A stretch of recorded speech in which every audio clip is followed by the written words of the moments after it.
Hey, this is Kevin Young with the band Disciple, and you are listening to Divine Aggression Radio.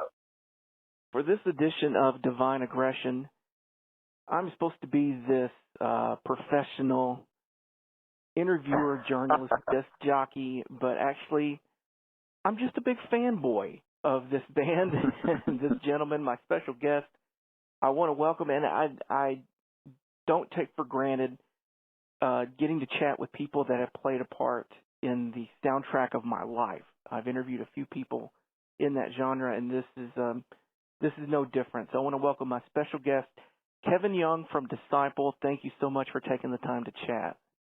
My pleasure, man. Good to be here. All right, well, it's my job to ask the hard-hitting questions and what everybody wants to know. So what's my favorite color? Close. What did you think of Star Wars Episode 7, The Force Awakens? Well, since it's come out on Blu-ray and DVD, I've pretty much watched it at least once a day. Oh, really? Yeah. I even dreamed. I had a Star Wars dream last night, so it's Are you that kidding? bad. I'm pretty eaten up with it right now. So yeah, I like it. I like it a lot. The first time I saw it, without giving away spoilers, if everyone's listening that's seen it, I had a couple issues, and then the second time I saw it, those issues went away, and loved it. So it was, in my opinion, I thought it was a really great movie, and my wife, who hates Star Wars, actually loved the movie. So yeah, that's we have a drummer in the band right now who's not a big fan of the old Star Wars and loves the new one, and is like totally in like anything new coming out. He's totally excited about it. So that's cool. They won some new fans over for sure. Definitely. All right, now into something that I think people really want to know about. Let's talk about your new album. Your new album that's coming out, Long Live the Rebels. Yeah. First of all, what musical direction did you want to go with this? Because I really appreciated Attack when it came out. Lyrically, it's been my favorite album in a long time. And the Vultures EP was just a monster. And so where are you guys headed for this next album? Well, Attack, lyrically, those are some kind of things we felt like we had said in a long time. Just being really bold lyrically about our faith and wanting to write some songs that were like saying we're not ashamed to say the name of Jesus, and then radical, it's very similar theme topic for a song. And so, we felt like we said that, for that album. So to do another album that said the exact same thing would feel like wouldn't be very creative. So musically, the album is, we never really try to gear the music towards any specific direction. But, we just try to say, is it good or is it not good? If it's good, yeah, that's kind of what I want to do. A lot of people are always like, is it heavy? Is it this or is it that? Dude, we're just trying to make it good. But lyrically, the new album, we're tackling a lot of different topics. A lot of Christians coming home, or wayward Christians coming home, backslidden Christians coming home.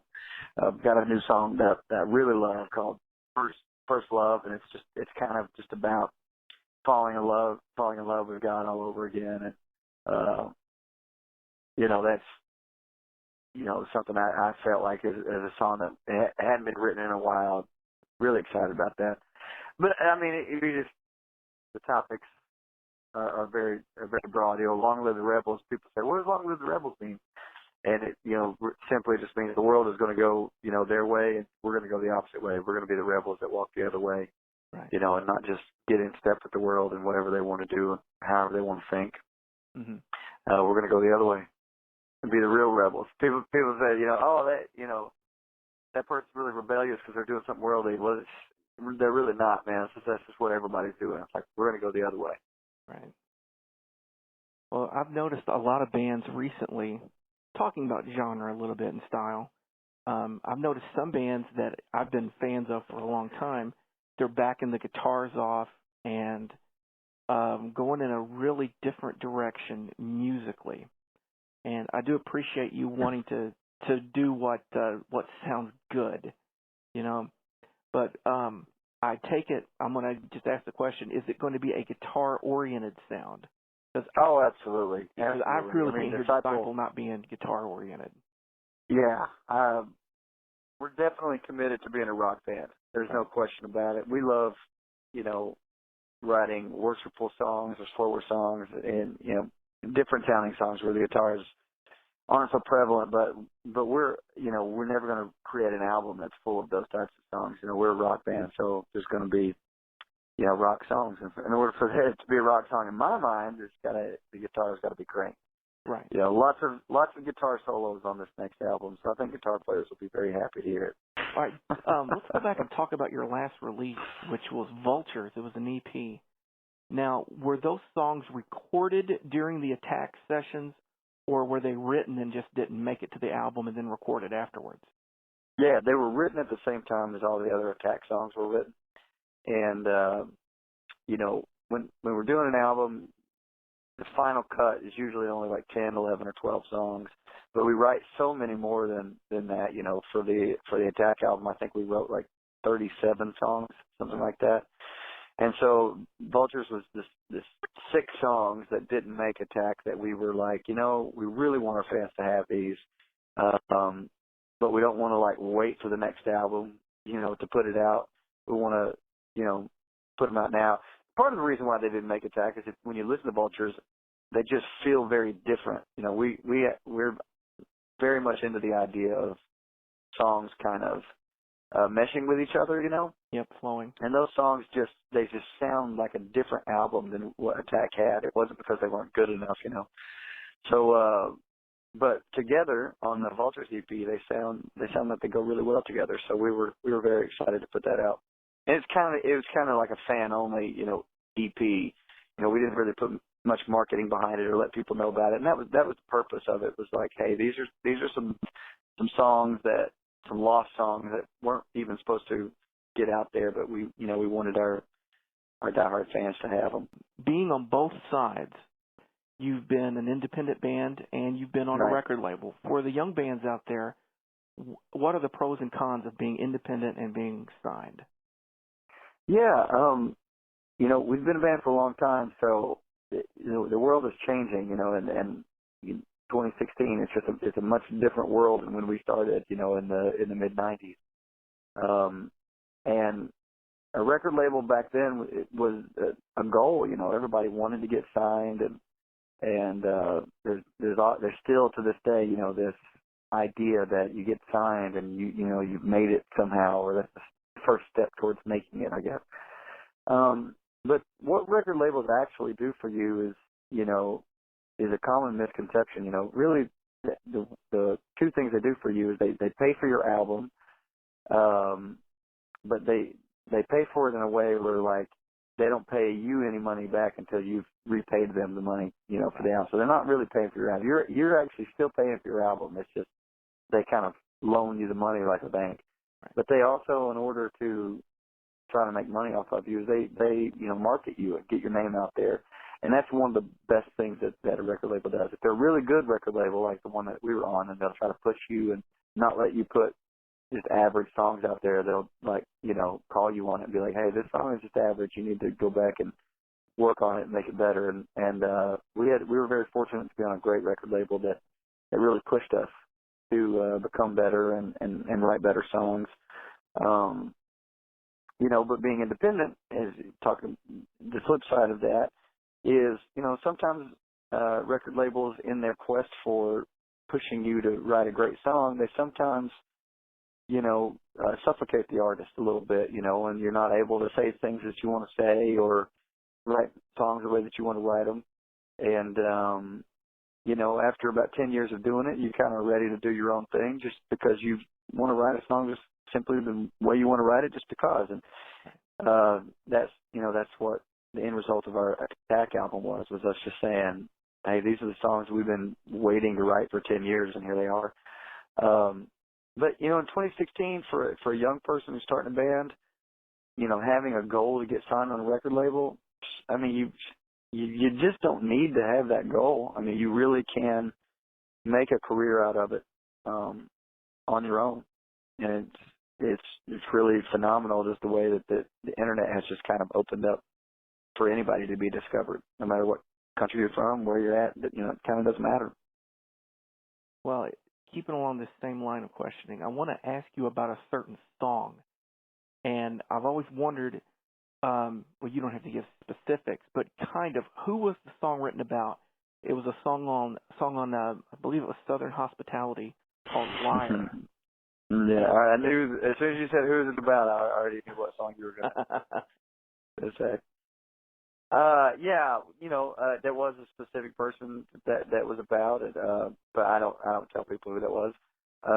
That's understandable. But it was, yeah, whenever we wrote the song, I even, like the liner notes inside of the album cover, because we want to be a Christian band and we want to have our music, change lives. That's why we're doing what we're doing. If that's not happening, then we need to go home and do something else. But this particular song, we've always tried to say we're going to write about anything. We're not going to be afraid to write a song about anything. And that's how I felt at this particular time. It wasn't a righteous way to feel. Like in the liner notes, I said, hey, this song is not an attitude that we should strive for. This is a bad attitude that I had. But I was writing a song about it, and I was putting my thoughts and my emotions down on paper. And, and sometimes it's just how a song is born, because people can relate to, instead of me trying to tell you how you're supposed to be, trying to just being honest and saying, I didn't handle this situation very well.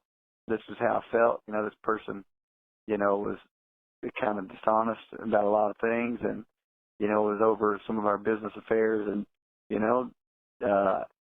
I was pretty mad about it. So there you go. This person knows that song is about them, and we've actually, have a great relationship, and, lots of forgiveness has, been dealt out in both directions. You guys were kind of hooked up with the WWE, and if I remember right, we're even at one of the pay-per-views. How did that all come about, and what was that like? We had a publishing company working for us at that time, and I think that they did a great job on that album and really connecting with a lot of different things. WWE was one of those things, and yeah, it was crazy, man. I mean, we were like the theme song for one of their pay-per-views, and we're sitting ringside, and it was crazy, man. I mean, like, even as it was happening, I was like, how did this happen? To ask the same question you just asked. How in the world did this happen? So it was really cool. And then you wrote a song for the entrance music for, I believe it was Hawkins and Ryder, I believe. That's right, yeah. Love It Now. Yeah, you know a lot, man. I'm telling you, I'm a Disciple fanboy. I've been a fan since the late 90s. So. How did you come about recording a song on the last Tourniquet record, If I Had to Do the Killing? How did that all come about? And actually, how did you record that? Did they send you the stuff and you recorded it where you're at, or how did that come about? Yeah, I've been friends with Luke Easter, who's the singer for Tourniquet. I've been friends with him for a long time. And we played a show with Tourniquet in Germany years and years ago, and we actually ended up sitting next to each other on the plane ride home, I think that's what it was, and just, really hit it off and just became really close friends. And so Ted, the drummer of Tourniquet, we're not as close friends, but we're friends. And but he was just reaching out to a lot of his friends and asking them to sing on his record. And he has a lot of strong views against or for animal rights and things like that, which he didn't, he wasn't looking for me to agree or disagree with him. He was just looking for his friends to just kind of honor him and helping him get his message out about that, and just to basically open up the conversation, for people talking about it. I absolutely don't have the same sacredly held views that he has, but I was more than happy to help him and sing songs about the message he was wanting to get out there.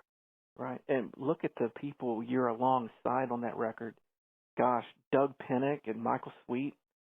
I mean, it was a stellar lineup, and I'm saying this honestly. I thought the song that you did, that one and the one with Michael Sweet, the title track, those were just two killer songs.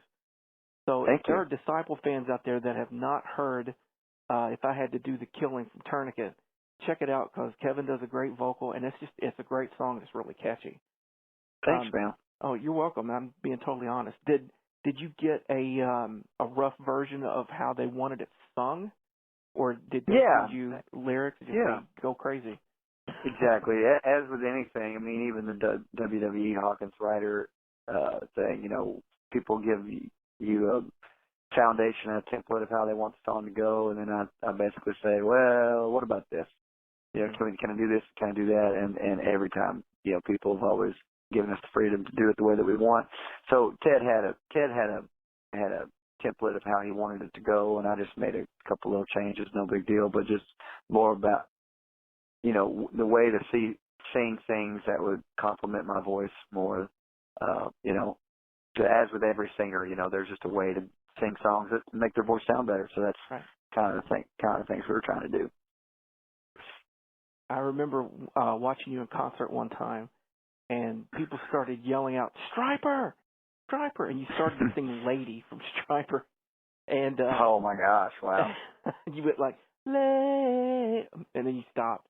And I'm thinking, you know what, I bet those are fans who remember Disciple on the Striper tribute album. Can you tell me a little bit about that? I think you guys did More Than a Man. That's right, yeah. How did that come about? Because there was one Striper album that came out, and everybody, the fans and everybody just said, "What is this? What is this? We need a real one." And then the guys from Blood and Fire were on there, and then I saw you guys had a song. How did that all come about? Because that was awesome. I don't remember, man. That was like the 90s, and I don't remember any of the thing that happened in the 90s almost. You know, I just remember getting asked to do it, and More Than a Man was my favorite Striper song, and so, you know, that's what I just remember choosing it and liking it. And that was back in the day when it was like a real band. You know, that track of us singing is actually not very good. You know, it was before we actually played with a click to keep the band in time. We hadn't practiced the song very much, and so, you know, but, well, I appreciate it, but, you know, in all reality, it's not very good. You know, but that's my favorite Striper song by far. You know, if you're going to listen to a version of More Than a Man, just listen to Striper's version, because it's a lot better. What do you think of, say, the last couple of Striper albums that came out? Oh my gosh! No More Hell to Pay and To Fallen. No More Hell to Pay. I've listened to probably about 1,000 times. Fallen, I've only got a chance to listen to it a couple times. But yeah, No More Hell to Pay is one of my favorite Striper albums. You know, like you know, I listen to it a lot. There's a song on there, Water Into Wine, and anytime I ever want to get, you know, excited and jacked up about something, that's the song I'll turn on for sure. Well, speaking of old stuff becoming new again, I looked at some of the set lists you guys were doing when you were playing shows after Attack came out, and you were bringing back some of the old songs, which, for me, an old school fan, I was thrilled. Now, I remember I've seen you guys a ton, and mostly, I saw you in 2002, 2003 and 2004, played with you guys during then. And it seemed like after Scars Remain and Southern Hospitality came out, I think especially after Tim and Brad weren't playing with you live, you kind of strayed away from the older stuff. What was it like doing like Big Bad Wolf again and songs like that? Having it back in the I think that was probably the personality of the band at the time, you know, with those guys. You know, they really didn't embrace the older Disciple stuff, and they kind of wanted to set the new Disciple apart, you know, and that's kind of why we didn't play a lot of the older songs. But, you know, there's been 3 versions of Disciple, the original, and then the second, the Disciple 2.0 guys, and then now the third version, which we call Disciple 3.0. And 3.0 loves the old Disciple songs, loves them. And any chance that they get to play them, they're wanting to play them because there's just this, it's just kind of energy and passion in those old songs that is just different. It just sounds different. And so when we play them, it's actually really energetic and a lot of fun. So that, yeah, they love them, and that's why we play them a little bit. We go back and forth. I mean, when you get a new album out, you want to play your new songs. New stuff, yeah. Yeah, and it's so interesting, man. I mean, I'm glad that there's people out there that love our old stuff, but most of the people that come to our shows, and when I say most, I mean I'm going to go as far as like 90% of the people that's going to be at the show tonight in Maryland have only heard, have been a Disciple fan for 5 or 6 years, and have only heard like our last, 2 or 3 albums. So to an old Disciple song, they have no idea, Right. And that's just because, I mean, you got to think an old Disciple song is, 15, 20 years old. It's pretty old. So they don't know it. They probably don't want to know it. And so, it's just, it's interesting that, and I feel like very honored that we've been able to keep writing new music that people enjoy, that we're not just stuck, with great songs that we wrote 15 years ago, but that people, are still, engaged in our new songs. Right. Now, one thing I read that, I saw on your Facebook page, and I looked at your Wikipedia page a little bit. In your official lineup in your band, you, Andrew, Josiah, and Joey, you guys don't have a bass player listed. That's right. So you guys have somebody who's going to play with you live? Are you playing in the studio, or what's the deal? They're much better musicians than I am, so they're going to be playing bass before I would ever touch it. That's a fact. Yeah, I played bass for Disciple for 10 years, but to say that I'm a good bass player would not even be close to the truth. But yeah, right now the computer is our bass player, and it's really awesome. Like I said, the times are so much different. The times have changed, and so the computer never misses a note, shows up on time every night, never asks for pay raise. So pretty awesome. Our last bass player, Jason Wilkes, was just such a awesome, really just a great addition to our band, and he's a phenomenal singer, and a better singer than I am, actually, I would say, and he can sing a lot higher than I can. And so honestly, we just got spoiled with that, and we really enjoyed that because we love harmonies and vocals and Disciple. It's a big part of what we do. And so for whenever we're hiring a bass player, we're actually, quite honestly, really not looking for a bass player. We're looking for a singer who can play bass. And that's kind of, we're not in any hurry to find them. So we're not proactively looking for a bass player. We're just kind of waiting until we find them, and when we find them, we'll do it. But we do have some wonderful, wonderful guys that have helped us out who are just amazing. Josh Kinchlow, who is the bass player for Icon for Hire, we love having him out. And anytime he's available, we tried to get him to come out on this tour, but he was busy. Dane Allen, who's the singer for a band called The Loyals, phenomenal musician, phenomenal singer. Again, can sing way higher than I can. So guys like that, we love bringing them out. So yeah, we'll see. I'm going to give you the floor, and this is for you to talk to the Disciple fans and the people listening to this who maybe yet have not discovered Disciple. So I'm going to turn the floor over to you, and you can say whatever you want. So anytime you're ready. Cool, man. Well, Disciple is second. If you give me the floor to talk about whatever I want to talk about, I'm not going to actually say anything about Disciple at all. It's really why we do what we do, why any Christian, does what they do. It all centers around this beautiful thing that God has done for us when He sent His Son Jesus Christ to die on the cross for us. That's an extremely famous event in human history that we all know about, that He died, and that's how we attain mercy, because he died for all of our sins, and my sins are an impressively long list, an impressively scandalous and evil list of sins that I have, and he died for all of them. But,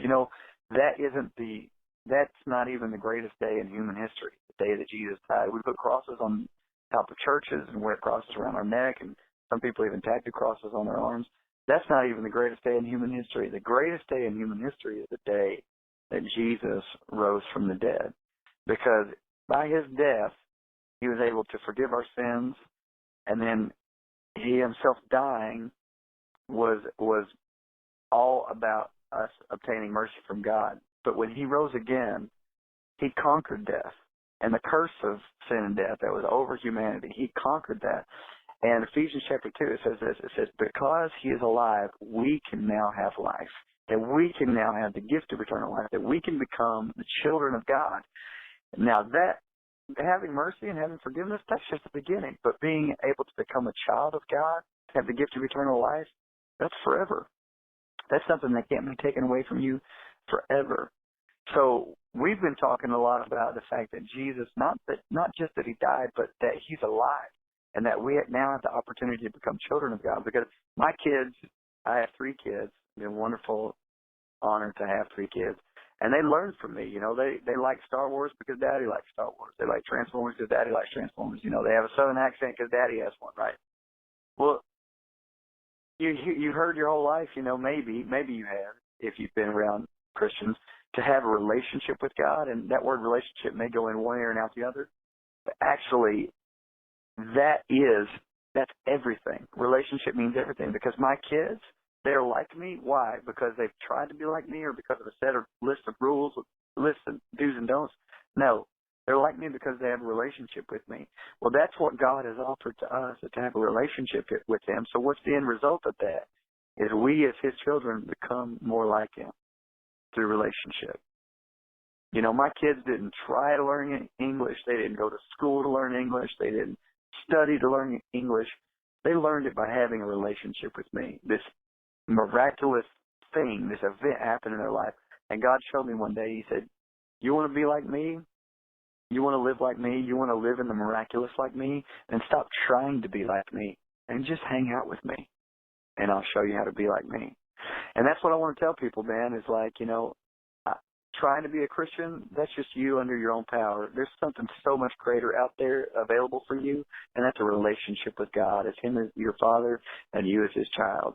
And when you walk with him and you have a relationship with him, your life will never be the same. You'll be able to learn things that you never thought how to do things that you never thought you'd be able to do, be able to resist temptations that you never thought you'd be able to resist, be able to love and forgive people of things that you never thought you'd be able to forgive people of things. And why? How is it happening? Is it because you're trying so hard? Is it because you're such a great person or so cool? No, it's just because of who you have a relationship with.